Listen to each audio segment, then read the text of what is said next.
월급이 오를수록 더 가난해지는 사람들이 있습니다. 이유는 능력이 없어서가 아니라 구조가 그렇게 설계되어 있기 때문입니다. 그런데 이 구조를 깨는 사람들도 있습니다. 공통점은 하나입니다. 내 시간을 팔아서 버는 돈을 내 시간이 없어도 굴러가는 자산으로 바꾼 사람들입니다. 그리고 그 자산의 아주 강력한 선택지 중 하나가 QLD와 TQQQ처럼 성장하는 시장의 엔진에 올라타는 방식입니다. 대부분은 이렇게 살기 시작합니다. 졸업하고 취업합니다. 결혼합니다. 월세에서 시작합니다. 맞벌이를 하면 돈이 빨리 모입니다. 그때부터 더 큰 집이 보입니다. 더 큰 집을 사면 세금이 늘어납니다. 차도 바꿉니다. 가구도 새로 삽니다. 생활 수준이 올라간 만큼 지출의 기본값이 올라갑니다. 그러다 어느 날 통장을 열어보면 열심히 일했는데도 남는 게 없습니다. 남는 건 대출, 카드값, 그리고 피곤함입니다. 더 무서운 건 여기서 끝이 아니라는 겁니다. 그렇게 살아놓고도 자녀에게 똑같이 말합니다. 공부 열심히 해서 좋은 회사 가라. 안정적인 직장 잡아라. 이 말이 악의가 있어서가 아닙니다. 본인이 그렇게 살았고 그게 정답이라고 배웠기 때문입니다. 그래서 가난이 능력의 문제가 아니라 선택의 자동화로 대물림 됩니다. 여기서 핵심은 딱 하나입니다. 월급이 들어오면 남는 돈으로 투자하는 순간 이미 늦습니다. 남는 돈은 거의 남지 않게 설계되어 있습니다. 먼저 떼어내고 남은 돈으로 살아야 구조가 뒤집힙니다. 사람들은 이렇게 말합니다. 저는 월급이 작아서 투자할 여유가 없습니다. 그런데 현실은 반대입니다. 월급이 작을수록 남는 돈을 기다리면 평생 남지 않습니다. 그래서 필요한 건 의지가 아니라 시스템입니다. 대부분은 투자를 이렇게 착각합니다. 주식은 하루 종일 차트를 보면서 치고 빠지는 게임이다. 비트코인은 밤새도록 가격을 보고 버티는 멘탈 싸움이다. 부동산은 집값이 오르기만 기다리는 것이다. 이런 방식은 자산이 아니라 또 다른 형태의 노동입니다. 시간 갈아 넣는 노동. 자산이 되려면 조건이 있어야 합니다. 내 주머니에 돈을 넣어줘야 하고 내가 없어도 굴러가야 합니다. 내가 멈추면 멈추는 건 자산이 아니라 직업입니다. 그럼 QLD와 TQQQ는 어디에 들어오느냐? 여기서 갈립니다. 같은 상품을 들고도 어떤 사람은 자산을 만들고 어떤 사람은 시간을 더 태웁니다. QLD와 TQQQ는 단순합니다. 성장하는 시장의 흐름을 레버리지로 더 크게 따라갑니다. 그래서 장이 좋을 때는 빠르게 불어나고 장이 나쁠 때는 더 빠르게 빠집니다. 여기서 대부분이 무너집니다. 빠질 때 공포에 팔고 오를 때 흥분에 사고 결과는 손실과 후회로 끝납니다. 그러고 나서 말합니다. 레버리지는 위험해서 하면 안 된다. 그런데 진짜 문제는 레버리지가 아니라 룰 없이 덤빈 자기 자신입니다. 이제부터는 정말 현실적인 얘기만 하겠습니다. 월급 노예에서 빠져나오는 루트는 한 방이 아니라 순서입니다. 순서를 틀리면 평생 열심히만 하다가 끝납니다. 첫째, 숨부터 붙이셔야 합니다. 비상금이 없으면 투자에서 무조건 흔들립니다. 하락장에서 팔지 않겠다고 다짐해도 갑자기 자동차 수리비, 아이 병원비, 이사비가 터지면 팔게 됩니다. 그래서 투자금을 만들기 전에 생활비 몇 달치 수준의 안전 쿠션을 먼저 만들어야 합니다. 이게 재미없고 느려 보여도 이게 없으면 QLD, TQQQ는 수익이 아니라 공포가 됩니다. 공포는 항상 최악의 타이밍에 손을 움직입니다. 둘째, 고금리 빚부터 끊으셔야 합니다. 월급 노예를 만드는 진짜 족쇄는 대출 그 자체가 아니라 통제되지 않는 이자입니다. 이자는 내가 쉬는 동안도 돈을 가져갑니다. 내가 자산을 만들기도 전에 누군가가 내 월급을 선점해가는 구조입니다. 고금리 부채가 있는 상태에서 레버리지 투자로 한 번에 뒤집겠다는 생각.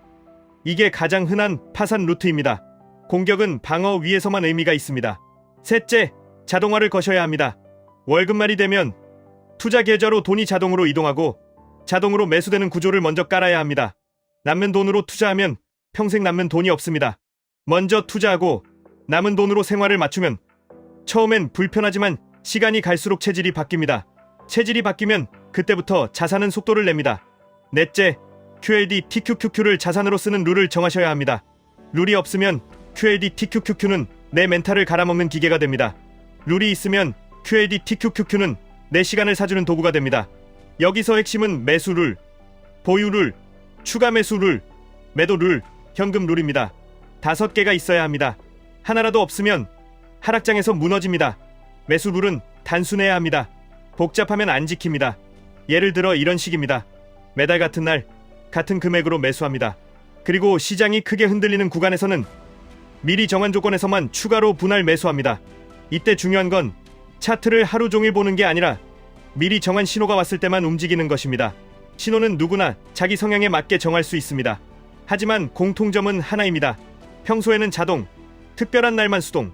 이 구조가 되어야 시간이 남고 시간이 남아야 월급 노예에서 벗어납니다. 보유 룰은 더 중요합니다. 레버리지에서 수익의 대부분은 몇 번의 큰 상승 구간에서 나옵니다. 그 구간을 못 들고 있으면 10번 맞아도 한 번에 다 뺏깁니다. 그래서 보유 룰은 감정이 아니라 숫자와 일정으로 가야 합니다. 나는 하락장에서도 팔지 않는다. 같은 감정 선언은 위기에서 깨집니다. 대신 이렇게 가셔야 합니다. 나는 현금 쿠션이 있기 때문에 팔 이유가 없다. 나는 분할 매수 계획이 있기 때문에 공포가 아니라 기회로 본다. 나는 내가 정한 비중과 리밸런싱이 있기 때문에 상승과 하락이 모두 내 편이다.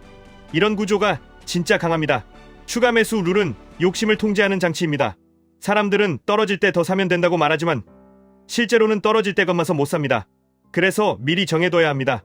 예를 들어 크게 흔들리는 구간이 오면 한 번에 때려 넣지 않고 몇 번으로 나눠서 들어갑니다. 그리고 항상 한 가지를 지킵니다. 다음 기회를 위해 현금을 남깁니다. 이 룰 하나가 하락장에서 살아남게 합니다. 레버리지의 적은 하락이 아니라 탄약이 바닥나는 것입니다. 매도 룰은 욕심을 끊는 장치입니다. 월급 노예를 벗어나려면 수익이 났을 때 일부를 확정해서 내 삶의 기반을 두껍게 만들어야 합니다. 모든 걸 끝까지 들고 가는 사람은 결국 큰 상승 뒤 큰 하락에 다시 원점으로 돌아오는 경우가 많습니다. 그래서 현실적인 룰이 필요합니다. 예를 들어 전고점 부근이나 큰 상승이 나왔을 때 보유 물량의 일부를 매도해서 현금을 확보하거나 더 안정적인 자산으로 옮깁니다. 이렇게 하면 다음 하락장에서 다시 들어갈 탄약이 생기고 계좌의 변동성도 줄어듭니다. 중요한 건 익절은 기술이 아니라 습관입니다. 현금 룰은 생존 룰입니다. 레버리지 투자자는 현금을 무시하면 안 됩니다.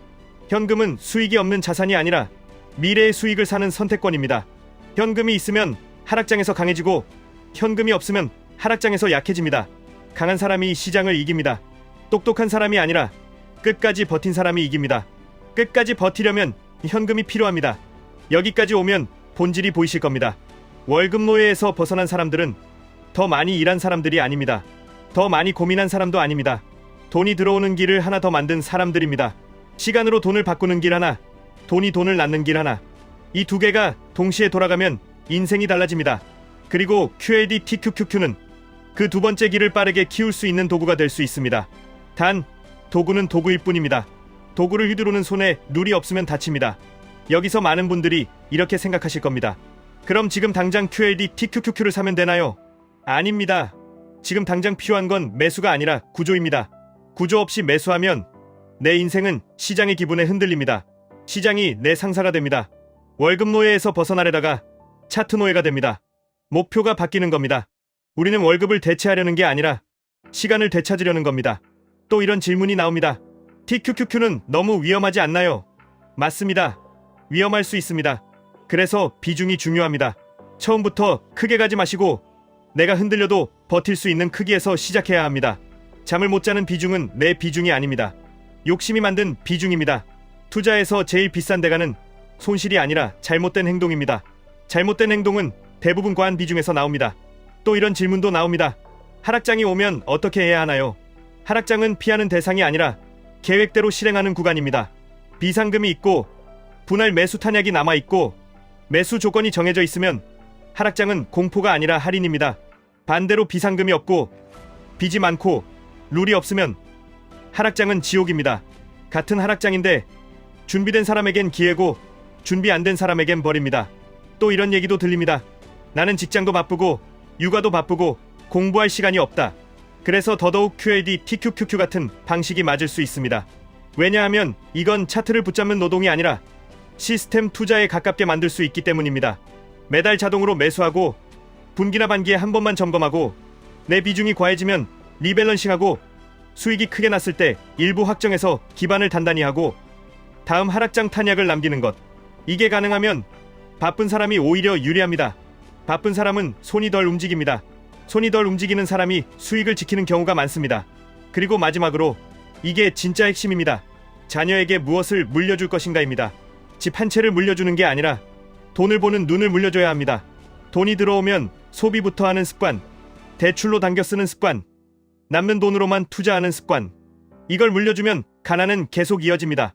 반대로 돈이 들어오면 자산부터 사는 습관, 지출의 기본값을 낮게 유지하는 습관, 월급 외의 현금 흐름을 키우는 습관, 이걸 물려주면 부는 이어집니다.